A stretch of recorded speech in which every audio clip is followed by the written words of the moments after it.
The Little Match Girl by Hans Christian Andersen.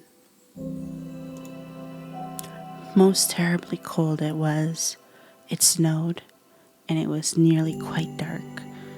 An evening, the last evening of the year, in this cold and darkness, there went along the street a poor little girl, bareheaded and with naked feet.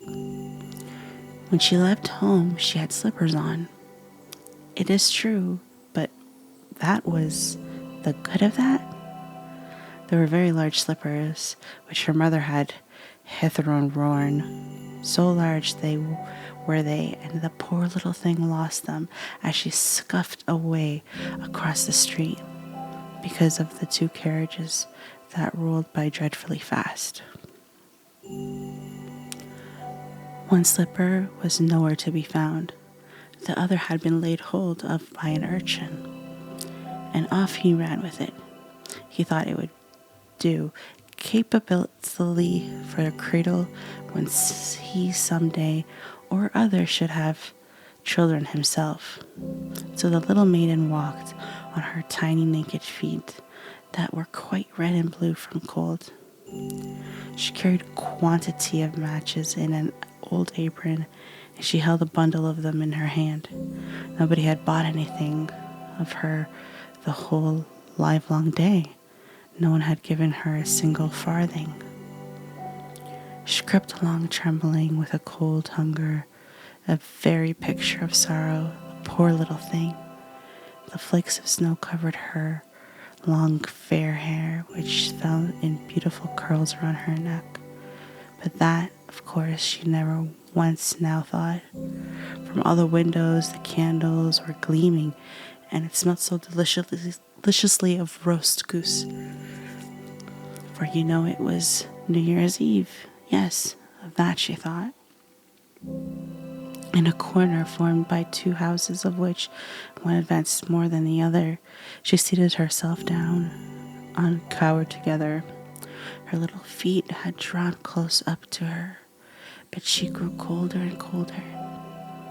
And to go home she did not venture, for she had not sold any matches and could not bring farthing money. From her father she would certainly get blows, and at home it was cold too, for above her she had only the roof, through which the wind whistled, even though the large cracks were stopped up by straw and rags. Her little hands were almost numbed with cold. Oh, a match afforded her a world of comfort.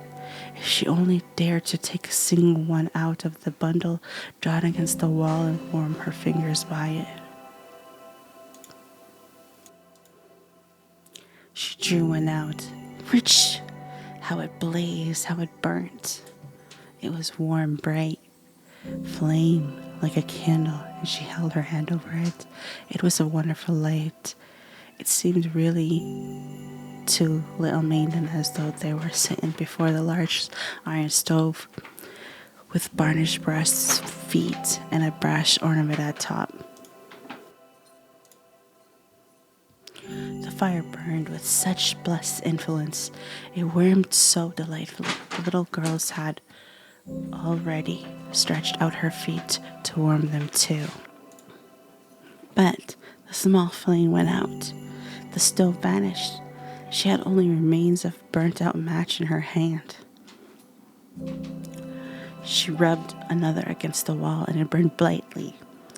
And where the light fell on the wall, their wall became transparent like a veil, so that she could see into the room. On the table was spread a snow-white tablecloth. Upon it was a splendid porcelain service, and the roast goose was steaming famously with its stuffing and apple and dried plums. And that was still more capital to behold, was the goose hopped down from the dish, reeled about on the floor with a knife and fork in its breast, till it came up to the poor little girl, when the match went out, and nothing but thick, cold, damp wall was left behind. She lit another match. Now there was she was sitting under the most magnificent Christmas tree. It was still larger and more decorated than any one which she had seen through the glass door in the rich merchant's house. Thousands of lights were burning on the green branches, and gaily colored pictures, such as she had seen in the shop windows, looked down upon her. The little maiden stretched out her hands towards them when the match went out. The lights of the Christmas tree rose higher and higher, and she saw them now as stars in heaven. One fell down and formed a long trail of fire. "Someone is just dead," said the little girl, for her old grandmother, the only person who had loved her and who was now no more, had told her that when the stars fall, a soul ascends to God. She drew another match against the wall, and it was again light, and the luster there stood the old grandmother, so bright and radiant, so mild, and with such expression of love. "Grandmother," cried the little one, "oh, take me with you. You go away when the match burns out. You vanish like the warm stove, like the delicious roast goose, like the magnificent Christmas tree." And she rubbed the whole bundle of matches quickly against the wall, for she wanted to be quite sure of keeping her grandmother near her. And the matches gave such a brilliant light. It was brighter than a noonday.